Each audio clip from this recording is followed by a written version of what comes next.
สวัสดีครับพ่อแม่พี่น้องสวัสดีFCทุกท่านเนาะค่ะกลับมาพบมาพอกับเจตาพารวยคือเก่าค่ะในทางช่อง YouTube เนาะคลิปนี้เจตาก็จะวางแนวทางของฮานอยค่ะฮานอยของหมู่บ้านนี้ค่ะนี่จะเป็นประวัติของเจตาพารวยเนาะเจตาเข้าไปหมู่บ้านนี้วันที่14เนาะค่ะรอบปกติเข้า96 3ตัวค่ะ96840รอบปกติเจตาเข้าไปตัวเน้นตัวเจาะเข้าไป40เนาะค่ะรอบที่2 VIP 04ล่างบน42804 VIP รอบสุดท้ายเนาะ5น้อยของหมู่บ้านนี้ค่ะรูด3น้อยมีไผตามของเจตาบ่มีไผได้บ่ค่ะไผได้ก็ดีใจนำเนาะยังบ่ได้มาไปใหม่มื้อนี้ค่ะวันนี้วันที่15เนาะเป็นวันจันทร์ค่ะวันจันทร์ฮานอยมีทุกมื้อค่ะฮานอยมีทุกวันออกทุกวันในช่องเจตาก็จะมี3รอบเนาะค่ะ3รอบพิเศษปกติ VIP ค่ะมี5:30 6:30 1:30เนาะค่ะแล้วก็จะมี4เสี้ยนดังคือเก่าค่ะ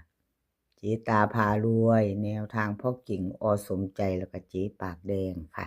มี4เสี้ยนคือเก่าFC ผู้เพิ่นติดตามผู้เพิ่นเข้ามารับชมรับฟังเนาะค่ะขอบคุณขอบคุณหลายๆมาตามไม่ไปต่อกับเจ๊ตามื้อนี้ค่ะฮานอยค่ะฮานอยวิ่ง4กับวิ่ง6กับ4ค่ะ6กับ4 2ตัว4หาง69684140ค่ะเบิ่น6644 3ตัว2หางค่ะ469 468วิ่งนี่เด่นทอกันค่ะเจตาให้เด่นเท่ากัน6กับ4ค่ะ2ตัวค่ะ2ตัว4หาง696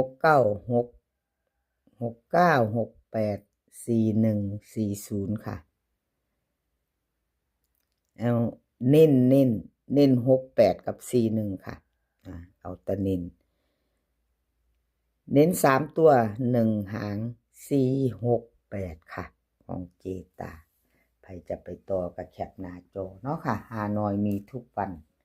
มาแจมือกันมือนี้อีกเนาะพี่น้องขอโทษขออภัยเนาะค่ะแนวทางบอกเขาบ่เดินเนาะของขออภัย FC มาต่อค่ะอสมใจของอสมใจเพิ่นหลุดไปค่ะช่วงนี้อสมใจหลุดเนาะพี่น้องขอโทษขออภัยแทนอสมใจค่ะแนวทางเพิ่นบ่เดินเนาะ FC ผู้เพิ่นเข้ามารับชมรับฟัง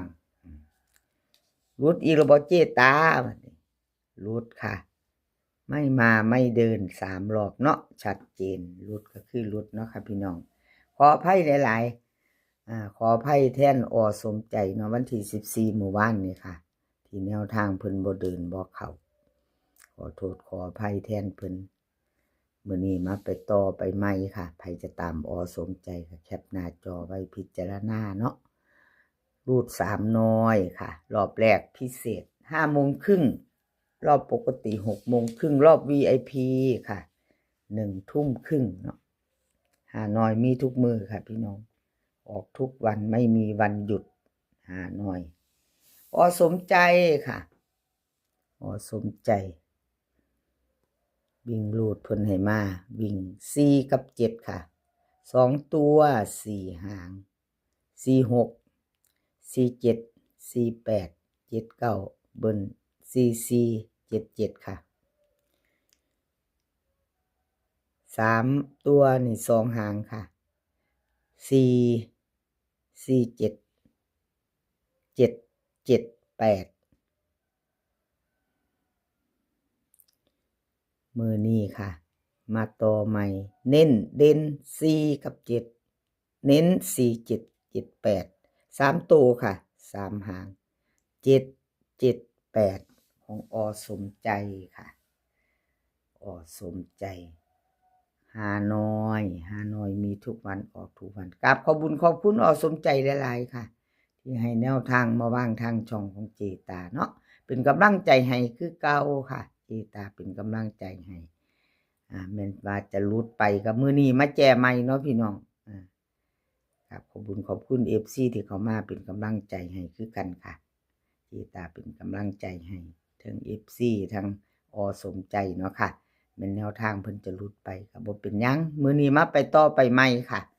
ไปใหม่ให้กำลังใจซึ่งกันและกันเหมือนเดิมค่ะไปต่อไปใหม่เหมือนเดิมเนาะชอบแนวทางเดียวกันเนาะพี่น้องแนวทางเดียวกันกับขอบคุณFC ใหม่ถ้าเพิ่งผ่านเขาไม่เห็นเนาะค่ะในคลิปของฮานอยเนาะค่ะเป็นคนใหม่ที่เขามาเพิ่งมาเห็นเป็นครั้งแรกเนาะอาจจะมาเห็นทางช่องของเจตาเป็นครั้งแรกเลื่อนผ่านมาเห็นกะ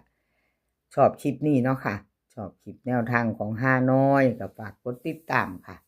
กดติดตามไว้แล้วก็อย่าลืมกดกระดิ่งแจ้งเตือนเนาะจะได้บ่พลาดคลิปใหม่ของเจตากดติดตามไว้แล้วก็กดแจ้งเตือนไว้ค่ะถ้าชอบแนวทาง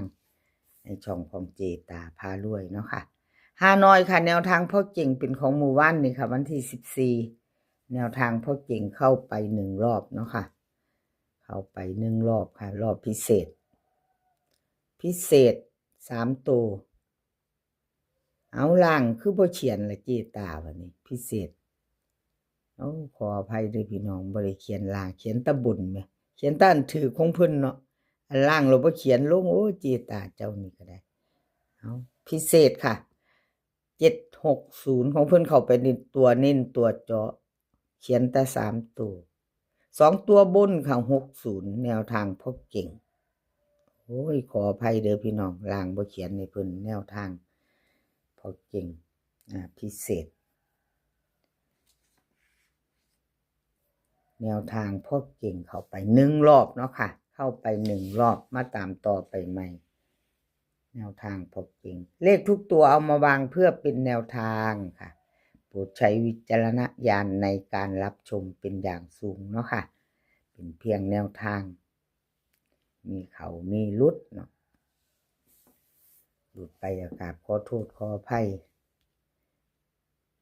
แนวทางพ่อเก่งรูด3หน่อยค่ะวิ่งมือนี้วันที่15 8กับ6ค่ะวิ่งมือนี้8กับ6 2ตัว4หางค่ะ8 5 8 4 6 0 6 1เบิ้ลค่ะ8 8 6 6 3ตัวค่ะ8 6 0 8 8 5วิ่งรูดวิ่งนี่เพิ่นเด่นท่อกันค่ะ8กับ6วงกลมให้เท่ากัน8 5กับ60เน้นค่ะเน้น2หาง2ตัวเน้น3ตัวหางเดียวค่ะ8 8 5แคปหน้าจอค่ะใครจะไปต่อกับแนวทางพ่อเก่งรูด3น้อยเนาะค่ะ5น้อยมีทุกมือออกทุกมือไม่มีวันหยุดใครจะไปต่อแจกมือใหม่กับไปเนาะพี่น้องในคลิปนี้5น้อยเนาะในช่องเจตามีแค่4เซียนค่ะ4ท่านเท่านั้นเนาะค่ะแล้วก็รูด3น้อยทุกวันค่ะเอามาไปต่อค่ะเจ๊ปากแดงรูดอีกแล้วเด้อพี่น้องขอโทษขออภัยแทน FC เจ๊ปากแดงรูดอีกแล้วบ่เจ๊ตาเจ๊ปากแดงแม่นค่ะของเพิ่นรูดไปเมื่อวานวันที่14เนาะขอโทษขออภัยแทนเจ๊ปากแดงค่ะเจ๊ตาเป็นกำลังแรงใจให้คือเก่าค่ะเจ๊ปากแดงเป็นกำลังใจให้กันและกันเนาะแล้วก็กราบขอบคุณเจ๊ปากแดงค่ะที่เพิ่นให้แนวทางมาว่างทางช่องของเจ๊ตาเนาะค่ะกราบขอบพระคุณเป็นอย่างสูงมาไปต่อไปใหม่เนาะค่ะใครจะตามต่อเจ๊ปากแดงรูด3น้อยมือแรงค่ะวันที่5เนาะรอบแรกกับพิเศษปกติ VIP ค่ะ3รอบวิ่งค่ะเจ๊ปากแดงให้มากเก่ากับ2ตัวค่ะ4หาง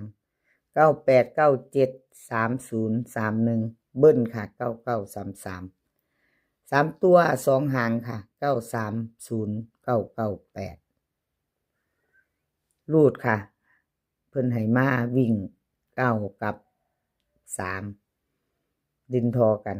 98กับ30ค่ะ2หางเพิ่นเน้นเนาะเจปากแดงเน้นใน2หาง998ค่ะ3ตัว1หางเอาแคปหน้าจอค่ะใครจะไปต่อกับเจปากแดง กับขอบคุณขอบคุณที่ให้แนวทางมาบ้างเนาะค่ะสีปากแดงเนาะไปจะไปต่อแคปหน้าจอไว้คลิปนี้ขอให้พี่น้องโชคดีกับฮานอยค่ะฮานอยมือแรงหลุด3น้อยโชคดีกันทุกคนคลิปนี้มือนี้ก็ขอให้มีความสุขสุขภาพร่างกายแข็งแรงกันทุกคนค่ะเดินทางไปไสก็ขอให้ปลอดภัยเดินทางไปขอให้มีโชคกลับมาขอให้มีชัยค่ะคลิปหน้าพอกันใหม่คลิปนี้ก็สวัสดีค่ะ